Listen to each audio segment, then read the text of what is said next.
आपने यजीद की बुराइयां तो सुनी हैं, उसके बेटे की नेकी सुनाऊं।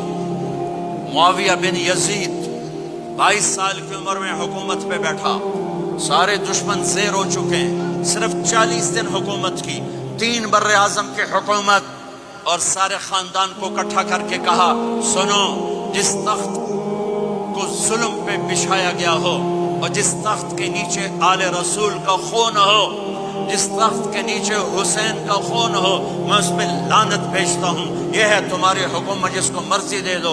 3 बर्रे आज़म की हुकूमत सच्चाई पर छोड़ दी, 3 बर्रे आज़म की हुकूमत सच्चाई पर छोड़ दी, 3 बर्रे आज़म की हुकूमत को लात मार दी सच्चाई पर।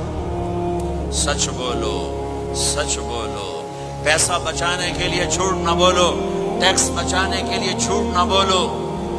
मैं सारे यूरोप में कहता हूँ, आपसे भी कहता हूँ, मुसलमान की ऐसी पहचान बनाओ कि जब तुम कहो मैं मुस्लिम हूँ तो अगला कहे हाँ मुसलमान झूठ नहीं बोल सकता, मुसलमान तो सच ही बोलता है। अपने ईमान को, अखलाक को यहाँ तक ले जाओ कि आप और सच एक हो जाओ, आप और सच्चाई एक हो जाओ, आप और सच्चाई एक हो जाओ।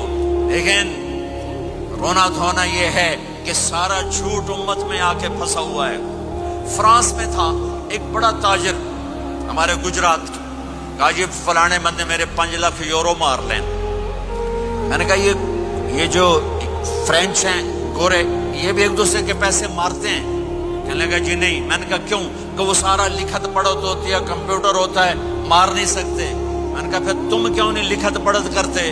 कहा जी फिर टैक्स देना पड़ता है। मैं कहा 5 लाख का टैक्स लगा गया है, इससे अच्छा नहीं था तू 2 लाख टैक्स दे लेता और तेरा ज़मीर भी जिंदा होता और तू सुख की नींद सोता।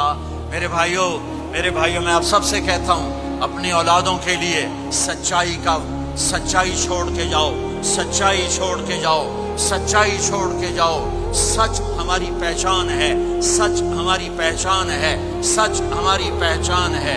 नियत करते हो, नियत सच बोलना है, सच बोलना है, झूठ नहीं बोलना है। तुम्हारे पास इस मुल्क के पेपर हैं, रहो, पासपोर्ट है, रहो। अगर पेपर नहीं है तो वापस चले जाओ। ये खयानत है, ये धोखा है, ये फ्रॉड है।